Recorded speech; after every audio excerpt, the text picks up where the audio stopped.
오늘 또 예배에 성공하는 귀한 시간들 되기를 주의 이름으로 축원합니다. 저는 신앙의 초창기에 있을 때 오늘 이 본문 말씀을 읽고 난 후에 바울 사도에 대하여 상당히 오해가 있었습니다. 바울 사도에 대하여 오해한 것은 상당히 교만하다 이렇게 오해하였습니다. 교만하다고 제가 온전히 평가한 것은 내가 예수님을 본받았다 하는 사실 하나하고 그 다음에 나를 본받으라 이 두 가지 때문에 나는 오해하게 되었습니다. 자기가 얼마나 예수님을 본받았기 때문에 또 얼마나 그렇게 우리가 본받을 만큼 위대한 사람이기 때문에 우리 보고 본받으라고 하느냐 하는, 그래서 대단히 거만스럽고 대단히 교만한 사람이었다 이렇게 제가 오해하게 되었는데, 어느 날인가 제가 그것을 오해가 풀리면서 깨닫게 된 것은 뭐냐면, 그는 여기서 교만해서가 아니라 당당함이었다 이렇게 제가 깨닫게 되었어요. 그러니까 지난번에는 온전히 그것을 볼 때 대단히 교만하다, 나를 본받으라, 아이 교만스러운 사람 그렇게 봤는데, 얼마 시간이 지난 후에 내게 깨달아지기를 뭐냐면 이건 교만이 아니라 당당함이었다. 당당함이었다. 그러면 그 당당함은 어디서 오느냐? 부끄러움이 없다는 뜻입니다. 부끄러움이 없는 삶이었다. 그럼 부끄러움이 없다고 하는 말은 뭐냐? 바르게 살았다는 뜻입니다. 그래서 온전히 그는 남들에게 부끄러울 만한 일을 하지 않았고, 그리고 자기는 바르게 살았으며 그 바른 삶의 표준은 예수 그리스도다 이거죠. 바른 삶의 표준은 예수 그리스도다. 그렇습니다. 예수 그리스도는 온전히 우리의 신앙의 표준이시고, 예수 그리스도는 우리의 인격의 표준이시고, 예수 그리스도는 우리의 충성의 표준이 충분하게 된 줄로 믿습니다. 그래서 온전히 예수 그리스도를 표준 삼아서 예수 그리스도를 닮은 사람이었기에 바르게 산 것이고, 바르게 살았기에 부끄러움이 없고, 부끄러움이 없으니까 당당했고, 당당하니까 날 본받아라 이렇게 말할 수 있었다는 뜻입니다. 그래서 여러분과 저도 하나님 앞에서나 사람들 앞에서 당당하게 살려면, 당당하게 기도하려면, 당당하게 다른 사람에게 외치려면 바르게 살면 됩니다. 바르게 신앙도 바르게 하고 삶도 바르게 살고, 그러면 바르게 삶을 살면 부끄러울 것이 없습니다. 그가 나를 어떻게 평가든지 간에 나는 부끄럽지 않다는 거죠. 왜? 나는 바르게 살고 있기 때문에. 그래서 저와 여러분이 하나님 앞에서 온전히 내가 당당하게 기도할 수 있다, 하나님 이것 좀 주세요라고 당당하게 기도할 수 있는 것도 역시 내가 바르게 살면, 충성할 때 충성하고, 사랑할 때 사랑하고, 전도할 때 전도하고, 기도할 때 기도하고, 바르게 살면 당당한 겁니다. 하나님 앞에 당당할 수 있는 거예요. 그러니까 부끄러움이 없는 겁니다. 그런데 우리는 온전히 그렇게 살지 못하기 때문에, 바르게 살지 못하기 때문에 부끄러운 존재가 되고, 부끄럽기 때문에 항상 주님 앞에 불쌍히 여겨주세요, 긍휼히 여겨주세요, 이런 기도가 우리는 앞설 수밖에 없는 거예요. 그래서 저와 여러분이 온전히 사람 앞에나 하나님 앞에서 당당하게 우리가 온전히 신앙할 수 있고 삶을 살아갈 수 있도록 우리 모두가 함께 바르게 살 뿐만 아니라 예수를 닮아가려고 노력하시고 예수를 닮는 그런 성도들이 되기를 주의 이름으로 축원합니다. 그래서 바울 사도를 본받자라고 하는 건 지난번 언제도 한번 생각했는데 오늘 똑같은 말씀을 생각한다는 건 아니고요. 그런 어떤 제목으로 말씀을 생각하게 되었는데, 이 바울 사도를 우리가 본받아야 될 큰 이유 중에 두 가지는 뭐냐면, 하나는 그분이 예수님을 닮았기 때문입니다. 예수님을 본받았기 때문입니다. 그래서 그분이 온전히 예수 그리스도를 본받았기 때문에 내가 바울을 본받으면 나도 예수님을 본받는 자가 되는 거예요. 그래서 예수 그리스도를 본받았기 때문에 나를 본받으라 이렇게 말한 겁니다. 1절에서 내가 예수를 본받았으니 너희는 나를 본받으라 이렇게 말한 겁니다.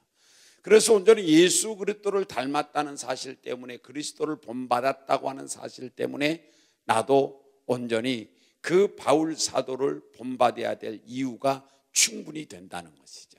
왜? 그리스도를 본받았으니까. 어떤 다른 유대한 영웅을 본받았다고 그런다면 나는 온전히 그 바울을 본받을 그 어떤 수도 있고 안 할 수도 있는 선택사항이지만 여러분과 저희가 섬기는 그 예수를 본받았기 때문에 선택사항을 지나서 우리는 절대적으로 본받아야 할 줄로 믿습니다. 그 다음에 두 번째로 본받아야 할 이유를 저는 어떻게 보았느냐 하면 인생 성공자였다는 겁니다. 여러분, 온전히 우리가 이제 힘이 좀 있고 내게 온전히 좀 시간이 좀 있다고 생각하니까, 남은 생애가 좀 있다고 생각하니까 이 땅에 무엇이 좀 내게 있으면 또 마음이 평안하기도 하고 힘이 생기기도 하고 그렇지, 실제적으로 여러분과 제가 이제 시간이 흘러가고 내 앞에 운명이 얼마 남지 않았다는 걸 직시하면 그때는 뭡니까? 여러분과 저에게 있어서 정말로 중요한 건 내 인생을 성공했냐는 겁니다. 그래서 인생 성공 실패가 가장 중요한 거예요. 왜 인생 성공 실패가 가장 중요하냐면 인생의 성공 실패로 인하여 영원한 하나님의 나라의 세계가 결정이 나니까, 결정이 나버리니까.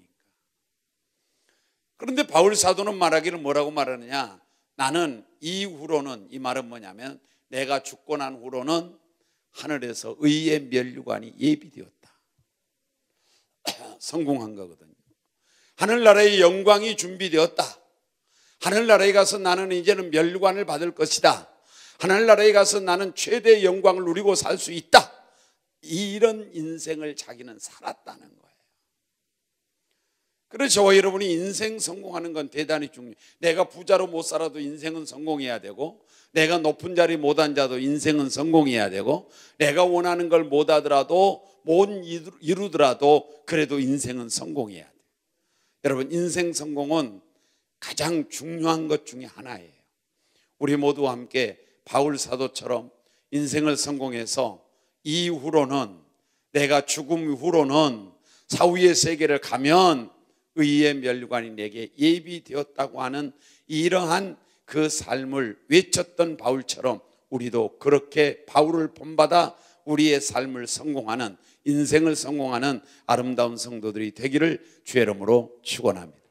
그러면 바울의 무엇을 좀 본받아 볼까요? 몇 가지 좀 여러분에게 간추려 드리려고 합니다. 첫째는 바울의 주님관이에요. 예수님관. 바울은 예수 그리스도를 어떻게 보았느냐 하면 골로새 1장 16절에서 창조주로 보았어요. 창조주. 그러면 창조주로 보았는데 이것은 정확하게 본 겁니다. 아주 정확도 있게 본 겁니다. 예수 그리스도는 창조주예요. 창조주인데 예수 그리스도가 창조주가 될 수 있는 어떤 자격이 뭐냐면 전능성이에요. 전능성. 아무나 창조주가 되는 거 아니에요. 전능하신 분만 창조주가 될 수 있는 거예요. 아무것도 없는 데서 있게 만들 수 있는 능력 말이에요. 그리고 이것이 온전히 순간적일 뿐만 아니라 영원토록 존재하는 그런 어떤 지혜가 있어야 된단 말이죠. 그래서 전능성이 있어야 창조주가 되는데 우리 주 예수 그리스도께서는 사람으로서는 할 수 없으되 하나님은 그렇지 아니하니 모든 걸 다 하실 수 있는 하나님인 줄로 믿습니다. 물 위로 걸을 수 있고 죽은 자도 살릴 수 있고 물로 표도주를 만들 수도 있는 전능성이 있단 말이죠. 그래서 우리 주는 창조주예요. 이 창조주라는 말을 여러분과 제가 창조주 그렇게 말하면 별 그렇게 느낌이 오지 않을지 모르지만 그 창조주라는 말 속에는 나라는 존재가 예수로 말미암아 생겨났다는 뜻이에요. 여러분과 제의 온전히 제가 이 세상에 살게 된 건 예수 그리스도 때문에 살게 된다는 거죠. 이 땅에 오게 된 것이 예수 때문에 왔다는 거죠. 예수 그리스도가 나를 창조해서 이 땅에 보냈다는 거예요. 내 영혼을 창조해서 이 땅에 보낸 거예요.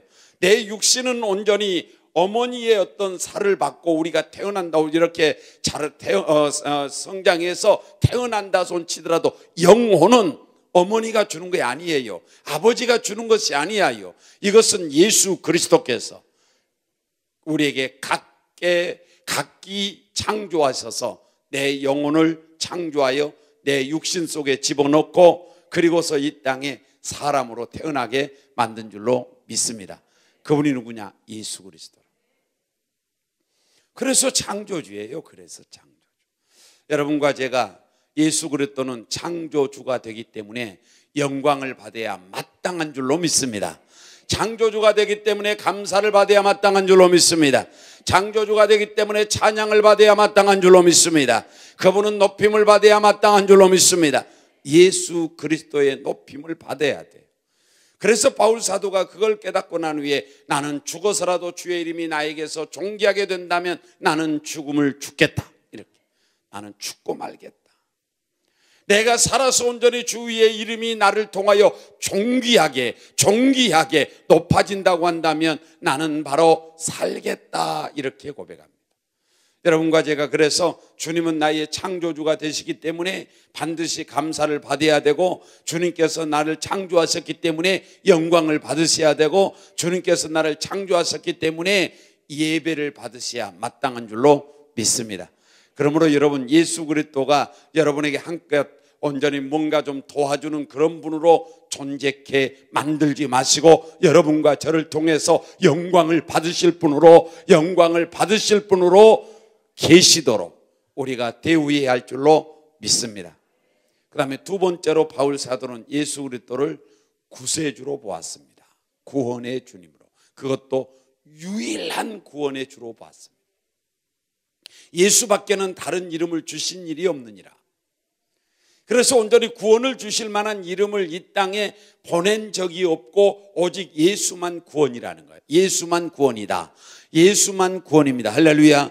여러분과 저도 예수님만 구원인 줄로 믿습니다. 우리 기독교에 어떤 사람이 어떤 가혹한 평가를 한다 할지라도 그래도 우리가 온전히 주장해야 될 것은 그리스도만 구원이라는 거예요. 그리스도만 구원이라는 거예요. 왜 그럴까요? 나는 여러분에게 세 가지를 설명했습니다. 예수님만 구원이라고 하는 것은 첫 번째는 예수 그리스도는 죄가 없는 분이에요. 성령으로 잉태되어서 원죄가 없습니다. 하나님이기 때문에 자범죄를 범할 수 없습니다. 그래서 예수 그리스도께서 이 땅에 우리가 이해되지 않는, 과학적으로 증명되지 않는 그런 방법을 선택하여 성령으로 이 땅에 잉태되어 이 땅에 태어나게 된 줄로 믿습니다. 왜? 원죄를 없애야 되니까. 또 우리가 온전히 이해할 수 없는 참 사람이시고 참 하나님이 되신 겁니다. 참 하나님이 되시고 참 사람이 된 이유가 뭐냐? 우리의 구세주가 되기 위해서.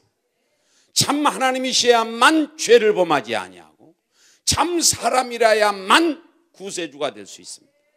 다시 말하면 왜 그러냐면 사람이 죄를 졌기 때문에 사람이 죽어야 하는 겁니다.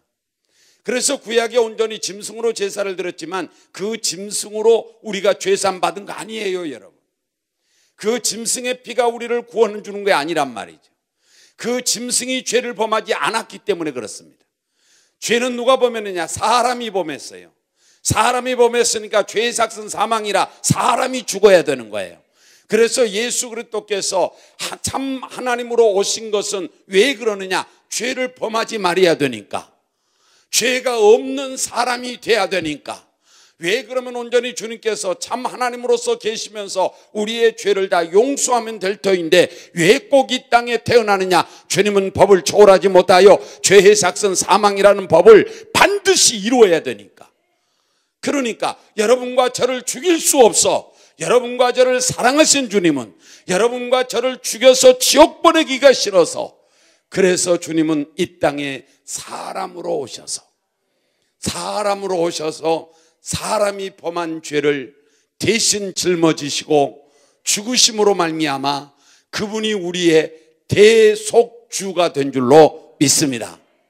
죄가 없는 그분이 참 사람이 되어서 사람들의 죄악을 대신 짊어지고 죽었단 말이죠. 이것이 이제 우리 주 예수 그리스도만이 구원의 주가 될 수 있는 것 두 번째예요. 세 번째는 예수님이 부활하셨기 때문에 그래요. 이 세상에 여러분, 이 땅에 성령으로 태어난 분도 예수님밖에 없고, 참 사람이고 참 하나님 분도 예수님밖에 없고, 죄 없는 분도 예수님밖에 없고, 그리고 우리를 위해서 대신 십자가에 죽어주신 분도 예수밖에는 없어요. 아무도 없어요.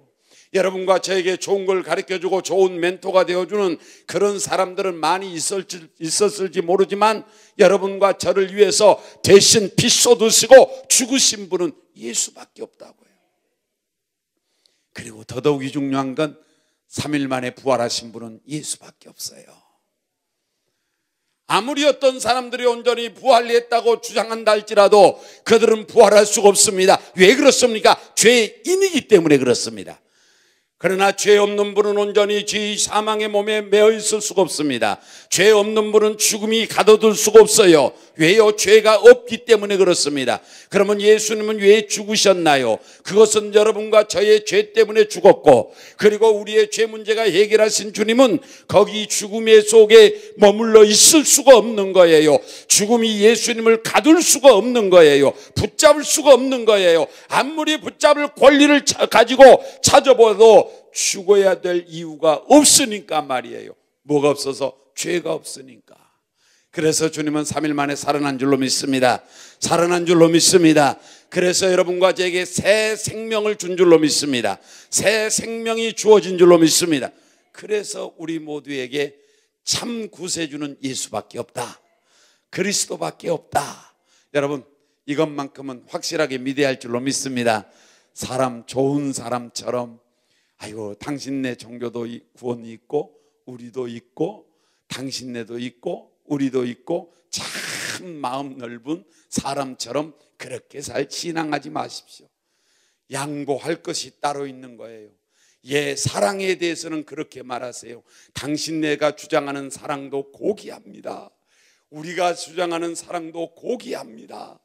모든 종교가 정상적인 종교라면 주장하는 사랑은 대단히 존귀한 겁니다. 그러나 사랑하는 여러분, 그건 우리가 같이 인정을 하지만 구원은 같이 인정할 수 없습니다. 구원은 오직 예수밖에 없는 줄로 믿습니다. 구원은 오직 기독교인 줄로 믿습니다. 예수밖에 없는 거예요. 이것만큼은 여러분, 누가 뭘 한다 할지라도 나는 그것을 믿고 고집하며 선포할 것입니다. 예수 밖에는 구원이 없다. 나는 길이요 진리요 생명이니 나로 말미암지 않고는 아버지께로 올 자가 없다고 주께서 선언하셨습니다. 선언하셨어요. 제가 만약에 이 진리를 선포하다가 감옥에 간다 할지라도 나는 선포할 것입니다. 예수밖에는 구원이 없습니다. 왜? 그리스도가 그리 말씀하셨기 때문에 그렇습니다. 나는 예수를 믿는 사람입니다. 나는 예수님을 전하는 사람입니다. 그렇기 때문에 나는 예수밖에 구원이 없다고 주장하오니 저를 데려다가 감옥에 넣으세요 라고 나는 말할 수 있습니다. 우리 모두와 함께 바울 사도가 믿었던 그리스도는 구원의 주님인 줄로 믿습니다. 구세주란 말이에요. 유일한 구세주. 그러니까 다른 구세주도 있고 예수님도 구세주가 되는 것이 아니라 예수님만 구세주라는 거. 왜? 죄 없는 분이니까. 두 번째로 죄 없는 사람이니까. 세 번째는 우리를 위해서 대신 죽어주셨어요. 그리고 또한 그분은 3일 만에 부활한 줄로 믿습니다. 이런 분은 세상에 아무도 없으니까 예수님만 우리의 구세주라고 오늘도 우리는 확실하게 믿고 주께 고백하기를 주의 이름으로 축원합니다. 그래서 베드로가 이렇게 고백합니다. 주는 그리스도시요 살아계신 하나님의 아들이십니다. 이렇게 고백하니까 예수님께서 너무나 감격스러워서 바요나 시몬아 네가 복이 있다. 바요나 시몬아 네가 복이 있다. 이 복이 있다는 말은 태어날 때부터 네가 복이 있는 것이 아니라 네가 지금 고백하는 그 고백이 너에게 복이다. 그 고백이. 오늘 또 구세주 예수 그리스도를 확실하게 믿기를 주의 이름으로 축원합니다. 자, 그다음에 이제 세 번째는 어떤 주님으로 믿었느냐면 심판주로 믿었습니다. 심판주로 고린도후서 5장 10절 말씀에서 심판주로 주님이 등장하십니다. 자, 심판주의 조건은 제가 세 가지라 그랬죠. 하나는 뭐냐? 전지성이에요. 전지성. 전지성이 없으면 오판합니다. 그러니까 내가 판단을 하려면 이것이 잘못됐고 이것이 옳은 것이고 이걸 판단할 수 있는 지식이 있어야, 그래야 판단할 수 있는 거예요. 그런데 그 지식이 없으면 이것이 잘못된 것을 잘했다고 거꾸로 말할 수 있어요. 그래서 사람들은 오판이 있는 거예요. 그래서 사람들은 오판. 천주교에서 교황 그러면 잘못을 범할 수 없는 분처럼 섬기는 분이에요. 그런데 그 후대가 어떠한 교황이 돌아가셨는데 그분이 잘못했다고 그래서 그분의 뼈까지 찾아서 갈아서 잘못되게 했어요. 여러분요, 심판했어요. 왜? 잘못했다는 거예요. 이분이 잘못 판단했다는 거예요. 이렇게 온전히 잘못할 수 있어요. 그러나 우리 주 예수 그리스도는 전지하십니다. 전지하십니다. 쏙까지 하신 줄로 믿습니다. 크고 작은 걸 안 줄로 믿습니다. 모든 걸 알아요. 여러분, 주님 앞에 거짓말장이 되지 마세요. 주님 앞에는 진실하시기 바랍니다. 주님 앞에는 진솔해야 합니다. 적나라하게 벗어 던져야 합니다. 이것이 진정한 회개예요. 주님 앞에 합리화시키지 말란 말이에요. 주님과 함께 타협하려고 하지 말란 말이에요. 주님과 함께 주님 앞에 나와서 합리화시켜 나가면서 무엇인가 이걸 정당화시키려고 하지 마세요. 여러분과 제가 그리한 것보다도 하나님 앞에 제가 잘못했노라고 내 자신을 완전하게 내어놓는 것, 이것이 더 지혜로운 줄로 믿습니다. 용서받을 가능성이 있어요. 우리 하나님은 다 아신단 말이에요. 우리에게 모른 척하고 있지만 주님은 아신단 말이에요. 여러분, 사람들에게는 온전히 이것저것 우리는 자잘구레한 것 다 고백할 필요는 없어요. 그러나 하나님에게는 모든 것을 시인해야 돼요. 시인해야 합니다. 천국 가서 주님이 버튼 하나만 눌러놓으면 우리는 직고하리라 그랬어요. 직고하리라. 바르게 고하리라. 내 입에서 내 과거에 대하여 술술술술술 저절로 나와요. 저절로 나와. 이걸 직고라 그래요. 베드로 사도가 4장에서 그렇게 말씀했어요. 6절에 우리는 심판대 앞에 서서 직고하리라. 바르게 고하리라. 그래서 하나님 앞에 여러분과 저는 절대로 뭔가 타협하려고도 하지 마시고 정당화시키려고도 하지 마시고 합리화시키려고도 하지 마시고 하나님 앞에 잘못을 솔직하게 시인할 줄 아는 진솔한 자가 되기를 주의 이름으로 축원합니다. 그런 사람을 하나님이 기뻐하세요. 그 다음에 두 번째로 심판주의 자격은 뭐냐면 심판주는 의로움이에요. 자기가 죄가 없어야 남을 돌을 던질 수 있는 거예요. 그래서 사람은 사람을 평가할 수 없는 거예요. 그래서 사람은 사람에게 돌 던질 수가 없는 거예요. 그래서 사람은 사람을 험담할 수 없는 거예요. 왜? 나도 돌 던짐을 받아야 할 사람이니까. 그래서 심판은 오직 누구에게만 주어진 권리냐? 하나님에게만 주어진 권리예요. 이건 사람에게 주어진 권리가 아니에요. 오직 하나님만 심판할 수 있는 것은 죄가 없으니까, 잘못이 없으니까. 그래서 주께서 가늠한 여인에게 온전히 그를 데리고 왔을 때에 죄 없는 자가 먼저 돌로 치라고 그러니까 다 양심의 가책을 받아서 다 도망갔잖아요. 다 도망갔잖아. 그런데 우리 주 예수 그리스도는 죄가 없는 줄로 믿습니다. 그분은 의로운 줄로 믿습니다.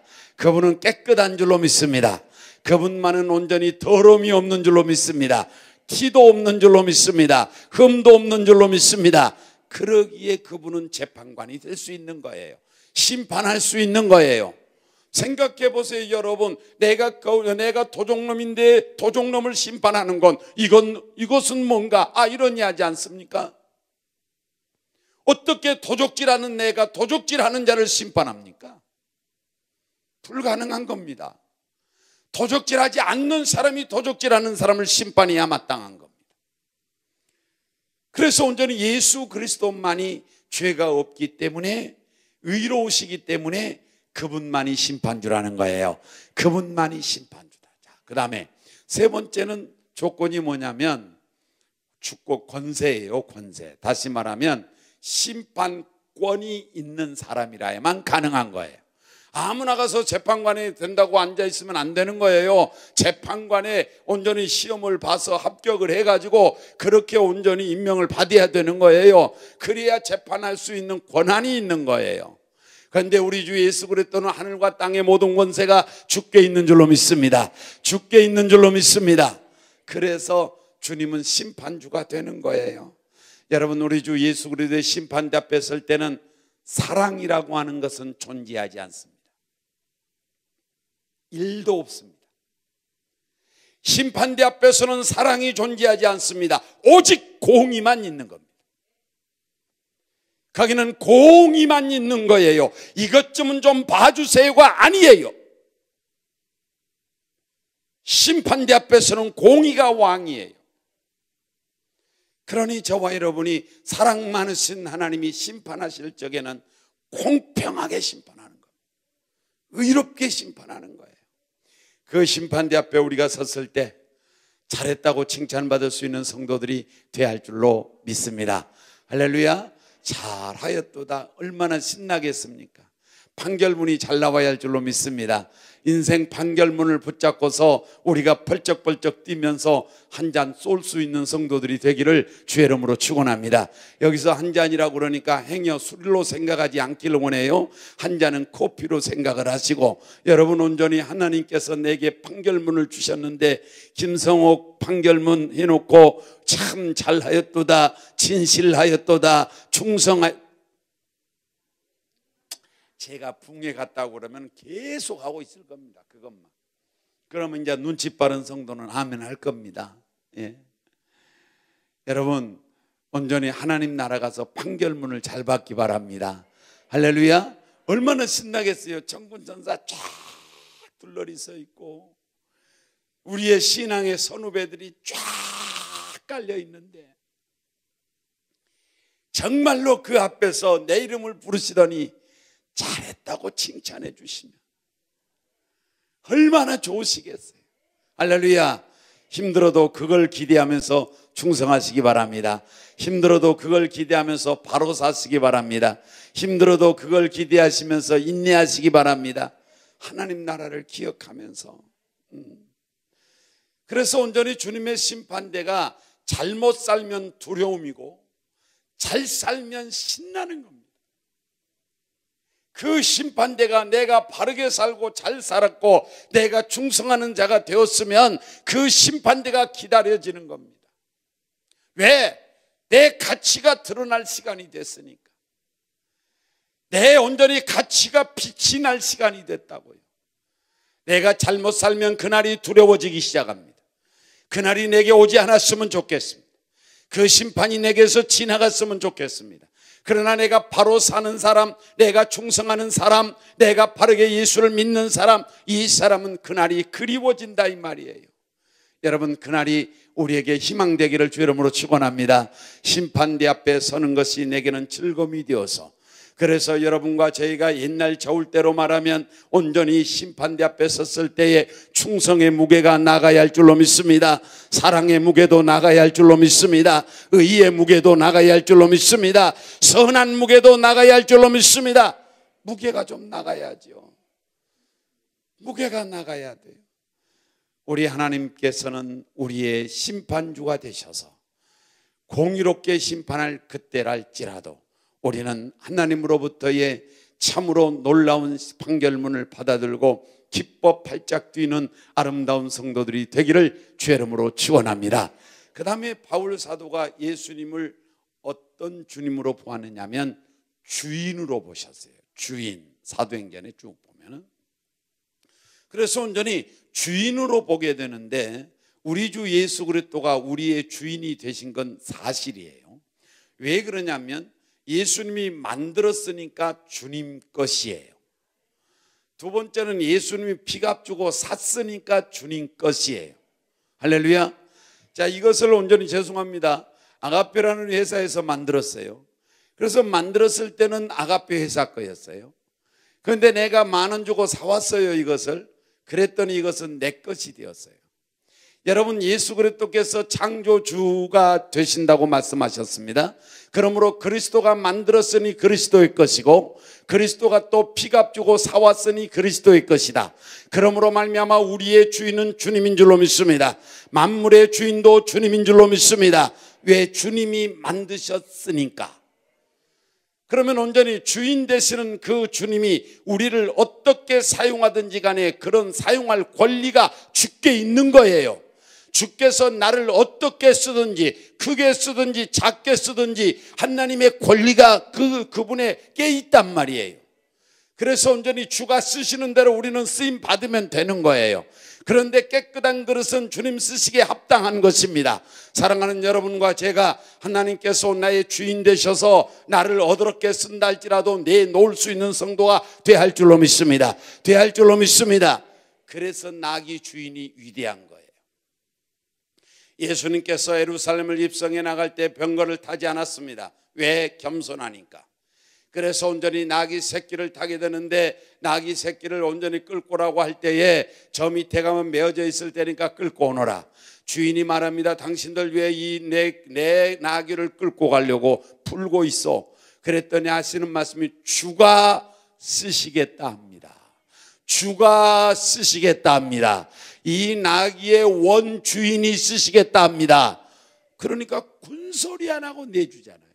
위대한 분이에요, 그분이. 이름도 없어도 위대한 분입니다. 여러분, 주가 쓰실 때 내 주인이 쓰시니 우리는 이제 뭡니까? 청지기로서 그저 우리가 맡아서 그걸 관리했을 뿐이지, 우리가 관리하고 있을 뿐이지 내 것은 아니라는 거예요. 원래 주인은 주님이시라는 거예요. 그러니까 나는 관리자일 뿐이에요. 관리자. 내 몸도 내가 관리하고 내 자식도 내가 관리하고 여러분의 물질도 여러분이 관리할 뿐이지 여러분 것은 아니라는 거예요. 주님이 주인이라는 거예요. 할렐루야. 그래서 주가 쓰시겠다 하면 언제든지 내 몸뚱아리도 내놓을 수 있는 성도가 돼야 할 줄로 믿습니다. 주가 쓰시겠다 하면. 그런데 우리 주인이 참 좋으신 것은 여러분과 저의 의식주 문제를 책임져 주는 주인인 줄로 믿습니다. 주인은 머슴들을 책임져 주는 거예요. 먹을 것도 책임져 주고 입을 것도 책임져 주고 잠잘 것도 책임져 주고 그저 책임져 주시는 주인인 거예요. 그런데 우리 주님은 악한 주인이 아니라 온전히 선한 주인인 줄로 믿습니다. 좋은 주님인 줄로 믿습니다. 그러니 우리에게 풍요롭고 아름답고 평안하게 책임져 줄 줄로 믿사오니 우리는 주가 시키는 대로 하기만 하면 되는 거예요. 오늘 밭에 가라 그러면 밭에 가면 돼요. 논에 가라 그러면 논에 가면 돼요. 오늘 파종하라면 파종하면 되는 겁니다. 그렇게 주님 앞에서 온전히 주님이 하라는 대로, 야, 너 원수를 사랑하라 그러면 사랑하면 되는 거예요. 야, 그렇게 어렵고 힘들어도 참아라 그러면 참으면 되는 거예요. 너의 고개를 숙여라 겸손하라 그러면 겸손하면 되는 거예요. 하나님이 하라는 대로 하는 것이 바로 주님을 나의 주인으로 모시는 자의 선한 행인 줄로 믿습니다. 그러면 되는 거예요. 그런데 내가 온전히 잘난 척하고 논에 가라고 그러는데, 아이고 주인님 오늘은 논에 갈 때가 아닙니다. 밭에 가야 됩니다. 아이고 밭에 가라고 그러는데 내가 피곤하니까 못 나가겠습니다. 이건 아니란 말이에요. 절대적 순종이에요. 종은 절대적 복종자예요. 절대적입니다. 그건 이유가 없는 거예요. 오늘 또 우리 주님이 여러분의 주인인 줄로 믿습니다. 그래서 나도 주님 것이고 내 자식도 주님 것이고 내 모든 것이 다 주님 것이라는 거, 주님이 책임지시고 주님이 여러분이 주님에게 맡겨드리면 주인 되시는 주님께서 주님께서 쓰시고 다음에 우리에게 다시 돌려줄 줄로 믿습니다. 돌려주시는 거예요. 그 다음에 이제 마지막 하나 더 한다면, 우리 주님을 어떤 주님으로 봤느냐면 왕으로 보셨어요. 왕. 자, 예수님은 우리의 왕이십니다. 왕이에요. 자, 왕은 두 가지. 하나는 뭐냐? 주권. 또 하나는 뭐냐면은 통치. 그러면 우리 주님이 나의 왕이시다 이렇게 믿으면 모든 권리를 주께 이양해야 돼요. 주님의 주권은 생사화복을 주관하는 주권이에요. 절대적 주권이에요. 그러니까 주님의 주권은 바로 내가 죽고 살고 되고 안 되는 문제까지도 주님 손에 달렸다고요. 주님 손에 달렸어. 그러니까 주님의 권세 아래 있고 주님의 주권 속에 있다는 말이에요. 그러니 주님께서 온전히 나를 살려야 내가 사는 것이고 나를 죽이면 나는 죽는 거예요. 참새 한 마리도 그렇게 하신다 그랬어 하나님. 그래서 주님은 나의 생사복의 주권이 있고 그 다음에 그분의 주권은 한마디로 말하면 절대적 주권이에요. 그 누구도 대항할 수가 없어. 그 누구도 거기에 온전히 견줄 수가 없어. 절대적 주권이란 말이에요. 그 주권 앞에 우리는 내 주권을 다 돌려드리기를 주의 이름으로 축원합니다. 주권을 이양시키시기 바랍니다. 내 주권을 이양시키시기 바라요. 그래서 주님에게 온전히 내 주권을 돌려버리시고 그리고 주가 원한 대로 살기만 하면 나는 최상의 삶이에요. 내가 나를 아는 것보다 주가 나를 아는 것이 더 잘 알아요. 내가 나를 위하는 것보다 주가 나를 위해 주는 것이 훨씬 더 강해요. 믿으면 아멘 합시다. 믿으면 아멘 합시다. 내가 나보다도 내가 나를 아는 것보다도 주님이 더 잘 안다니까. 내가 나를 위하는 것보다 주가 나를 더 위해 줘요. 내가 나를 사랑하는 것보다 주가 나를 더 사랑한다고. 주께 내 모든 권리 다 맡기시라. 제가 처음에 신앙생활 하면서 하나님에 대해서도 오해했어요. 어떤 오해했느냐? 왜 내 것을 자꾸 당신 것이라 하냐? 왜 내 것을 왜 당신 것이라고 하느냐? 그래서 온전히 모든 것이 다 주의 것이라고 그럴 때에 저는 동의 안 했어요. 동의할 수 없었어요. 왜 내 것이지 당신 것이냐고. 그런데 신앙이 점점 들어가고 난 후에 보니까 내가 얼마나 어리석은지 여러분 이해 안 되면 그냥 아무 말도 하지나 말고 계셔. 이해 안 되면서 아는 척 하지 마세요. 실수합니다. 그런데 이제 지나고 보니까 정말로 모든 것이 다 주의 것인데 다 주의 것인데 내 것이 없어. 나도 주님 것인데 내 것도 주님 것이지. 나도 주님 것인데. 여러분 우리 주님이 주님 것으로 내 인생을 그렇게 온전히 살도록 하면 좋으신 주님은 최상의 삶으로 결말을 맺도록 겉말을 찍도록 만들어 갈 줄로 믿습니다. 그거의 지혜로운 거예요. 그거의 신앙이에요. 하나님께서 여러분과 저의 권리가 온전히 주님께 있다는 사실을 인정하기를 원한 줄로 믿습니다. 예전에도 말씀드렸지만 목사님 부부가 하루는 둘이서 다 기록을 한 거예요. 노트에. 뭘 기록을 하느냐? 자기에게 있는 모든 것을 다 기록을 하는 거예요. 볼펜 5자루, 통장에 돈 몇만 원 다 기록을 해가지고 그래가지고 주님 앞에 드리는 거야. 그 편지를 다 주님 것입니다. 그러고 나니까 목사님 부부가 얼마나 불의하든지 모르겠더라는 거예요. 너무너무 자유스럽더라는 거예요. 야, 이제는 내 것이 아니니까 내가 걱정할 이유도 없겠다.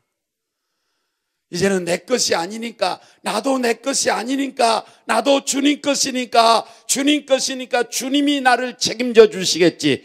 주님 것이니까 주님이 나를 온전히 관리하겠지. 주님 것이니까 주님이 나를 온전히 이끌어 가시고 주님이 마음대로 하시겠지. 걱정이 없더라는 거예요. 그 후부터 그들은 행복자가 됐다는 거예요. 여러분 모든 권리를 주께 이양하시기 바랍니다. 이양시키시기 바랍니다. 할렐루야. 지혜로운 거예요. 그 다음에 통치예요. 하나만 더. 통치. 이 통치는 다스림이죠. 다스림. 그래서 우리 주님이 다스리는 곳이 천국이래요. 신학자들이 해석을 하기를 천국이 뭐냐? 하나님의 통치가 100% 이루어지는 곳. 그러면 저와 여러분에게 통치가 100% 이루어지면 내가 천국이 되고, 여러분의 가정이 하나님이 100% 다스리면 여러분의 가정이 천국이 되는 거예요. 하나님 나를 다스려 주시옵소서. 정말로 사람은 못됐거든요. 정말 못됐어요. 사람 좋을 때만 좀 좋은 것 같이 보이지, 전라도 말로 몽이나 보세요. 아이고 진짜 못 봐줘요. 그렇게 선한 양같이 천사같이 보이던 사람도 흰 눈창 좀 흘게 뜨면 무서울 정도라니까. 무서울 정도. 그래서 사람은 에레미야가 잘 진단했어요. 뭐라고 진단했느냐면, 만물보다 거짓되고 심히 부패한 것은 사람들의 마음이다.